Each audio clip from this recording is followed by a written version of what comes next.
বাংলার রাজনীতিতে কি সত্যি এমন এক বিস্ফোরক অধ্যায় শুরু হয়ে গেল, যেখানে হার শুধু একটি নির্বাচনী ফল নয়, বরং একটা দলের ভিতরে জমে থাকা বহু বছরের ক্ষোভ, অবিশ্বাস, পরিবারতন্ত্র, কর্পোরেট রাজনীতি আর নেতৃত্বের দ্বন্দ্ব একসঙ্গে ফেটে পড়ার নাম।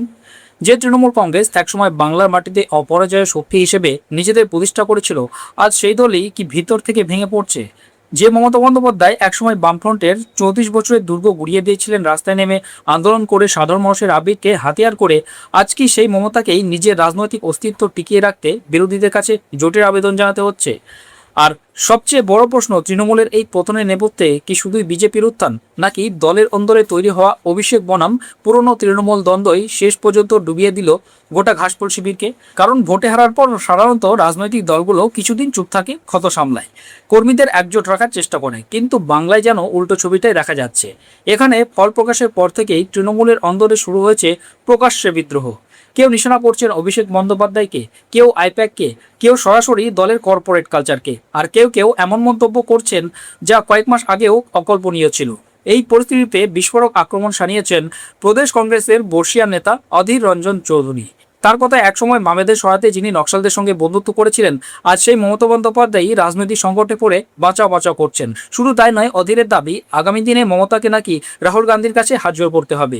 অধীর চৌধুরীর এই মন্তব্য নিছক রাজনৈতিক কটাক্ষ নয়, কারণ তিনি আসলে ইঙ্গিত দিয়েছেন বাংলার বদলে যাওয়া রাজনৈতিক সমীকরণের দিকে।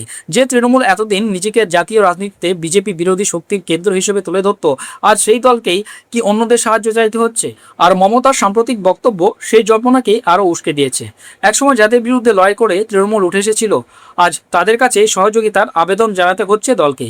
কিন্তু বামেরা ইতিমধ্যে জানিয়ে দিয়েছে তারা একলা চলো নীতিতেই থাকবে। ফলে মমতার এই বার্তা রাজনৈতিকভাবে কতটা কার্যকর হবে তা নিয়ে প্রশ্ন উঠছে। এই আবহেই অধীর চৌধুরী আরও কড়া ভাষায় আক্রমণ করেন। তিনি বলেন, বামেদের তাড়ানোর সময় উনি নকশালদের সঙ্গে বন্ধুত্ব করেছিলেন, পরে কিষেনজিকে হত্যা করা হয়েছিল, এখন দিদি বিপদে পড়েছেন তাই সবাইকে ডাকছেন। এখানে থামেননি অধীর। অভিষেক বন্দ্যোপাধ্যায়কে আক্রমণ করে তার মন্তব্য, খোকাবাবুর বাড়ি নাকি এখন মিউজিয়াম হয়ে গেছে। মুখ্যমন্ত্রীর ভাইপো হলে কত ক্ষমতা পাওয়া যায়, আর সেই ক্ষমতায় কী ধরনের বাড়ি তৈরি হয় তা দেখতে মানুষ যাচ্ছে। রাজনৈতিকভাবে এই মন্তব্যগুলো অত্যন্ত তাৎপর্যপূর্ণ, কারণ এগুলো শুধুই বিরোধী দলের সমালোচনা নয়, বরং তৃণমূলের বিরুদ্ধে বহুদিন ধরে ওঠা পরিবারতন্ত্র, ক্ষমতার কেন্দ্রীকরণ এবং ভাইপোতন্ত্রের অভিযোগকে আবার সামনে এনে দিল।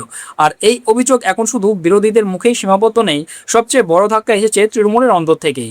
15 বছরের ক্ষমতার পরাজয়ের পর এবার প্রকাশ্যে ফেটে পড়েছে দলের ভিতরে জমে থাকা ক্ষোভ। যে নেতারা একসময় মমতার পাশে থেকে আন্দোলন করেছিলেন, বিরোধী রাজনীতি করেছেন, লাঠি খেয়েছেন, তারাই এখন বলছেন দলটা বদলে গিয়েছিল। দলের মধ্যে আমিত্ব, ক্ষমতার অহংকার এবং বাইরের লোকেদের প্রভাব এতটাই বেড়ে গিয়েছিল যে সংগঠনের ভিত ফাঁপা হয়ে পড়েছিল। এই বিস্ফোরক আবহে মুখ খুলেছেন তৃণমূলের বর্ষিয়ান নেতা কল্যাণ বন্দ্যোপাধ্যায়। 2001 সাল থেকে তিনি বিধায়ক, 2009 সাল থেকে টানা 4বারের সাংসদ, অর্থাৎ দলের সবচেয়ে অভিজ্ঞ মুখগুলোর একজন।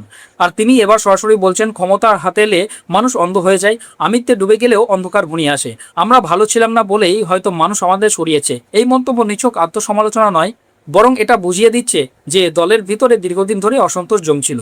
কল্যাণ আরও বলেন, যারা টিকিট পায়নি তারাই বিজেপির সঙ্গে হাত মিলিয়ে দলটাকে শেষ করে দিয়েছে। অর্থাৎ দলের ভিতরে গোষ্ঠীদ্বন্দ্ব এমন জায়গায় পৌঁছেছিল যেখানে নিজেদের নেতারাই নাকি দলের বিরুদ্ধে কাজ করেছেন। আর এখানেই উঠে আসে আরেকটি গুরুত্বপূর্ণ নাম, আইপ্যাক। কল্যাণ বন্দ্যোপাধ্যায় স্পষ্ট ভাষায় বলেন, আইপ্যাক সিরিয়াস ইস্যু। আইপ্যাকের লোকজনেরাই সবচেয়ে বেশি সর্বনাশ করেছে। সংগঠনের দুর্বলতার সবচেয়ে বড় কারণ হলো আইপ্যাক। রাজনৈতিক বিশ্লেষকদের মতে এটাই আসলে পুরনো তৃণমূল বনাম নতুন কর্পোরেট স্টাইল রাজনীতির সংঘর্ষ।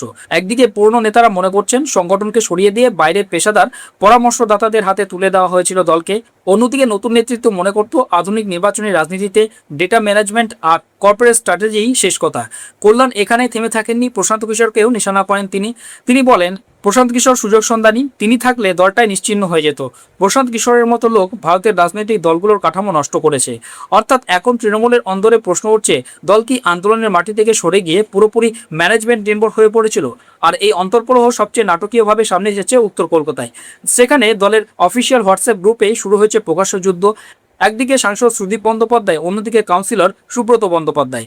দলের ভরাডুবির পর কর্মীদের পাশে না দাঁড়ানোর অভিযোগ তুলে সুব্রত সরাসরি লেখেন, আপনি উত্তর কলকাতার অঘোষিত সম্রাট, ঘরছাড়াদের ঘরে ঢোকানোর বদলে আপনি নিজে ঘরে ঢুকে বসে আছেন। অনেক হয়েছে, এবার ছাড়ুন।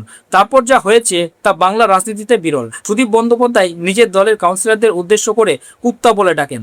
নিজের দলের নেতাকেই কুত্তা বলার অভিযোগ উঠতেই ক্ষোভ বিস্ফোরিত হয়। পাল্টা সুব্রত লেখেন, দলের কাউন্সিলরকে যে কুত্তা বলে সে ভুলে যাচ্ছে সে কুত্তার চেয়ারম্যান। একসময় যে দল নিজেদের সংগঠনের শৃঙ্খলা নিয়ে গর্ব করত, আজ সেই দলের নেতারা প্রকাশ্যে এভাবে একে অপরকে আক্রমণ করছেন। রাজনৈতিক পর্যবেক্ষকদের মতে এটা শুধু ব্যক্তিগত সংঘাত নয়, বরং এটা তৃণমূলের ভিতরে জমে থাকা দীর্ঘদিনের ক্ষমতার দ্বন্দ্বের বহিঃপ্রকাশ। বিশেষ করে উত্তর কলকাতায় তৃণমূলের ভরাডুবির পর সুদীপ বন্দ্যোপাধ্যায়ের নেতৃত্ব নেই প্রশ্ন উঠছে। মানিকতলায় তাপস রায়ের বড় জয় আরও চাপে ফেলে দিয়েছে তাকে। তার উপর সুদীপের স্ত্রী নয়না বন্দ্যোপাধ্যায়কে বিধানসভার ডেপুটি লিডার করা নিয়েও পরিবারতন্ত্রের অভিযোগে ক্ষুব্ধ কর্মীরা। অর্থাৎ যে অভিযোগ এতদিন বিরোধীরা তুলত, এখন সেই একই অভিযোগ দলের ভিতর থেকে উঠছে। আর এই বিস্ফোরক পরিস্থিতিকে আরও জটিল করে তুলেছেন তৃণমূলের বহিষ্কৃত মুখপাত্র ঋজু দত্ত।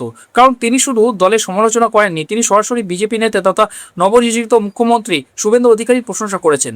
ঋজু দত্তের দাবি, শুভেন্দুর ব্যক্তিগত সহকারী খুনের পর যদি শুভেন্দু প্রতিশোধের ডাক দিতেন, তাহলে গোটা বাংলায় অন্তত 5,000 তৃণমূল কর্মী মারা যেতেন।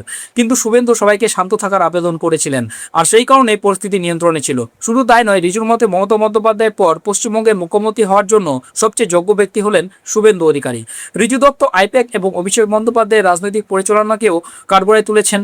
তার অভিযোগ, বাইরের একটি সংস্থা পুরো দলটাকে নিয়ন্ত্রণ করছিল এবং দলের অভ্যন্তরীণ কাঠামো ভেঙে দিয়েছিল।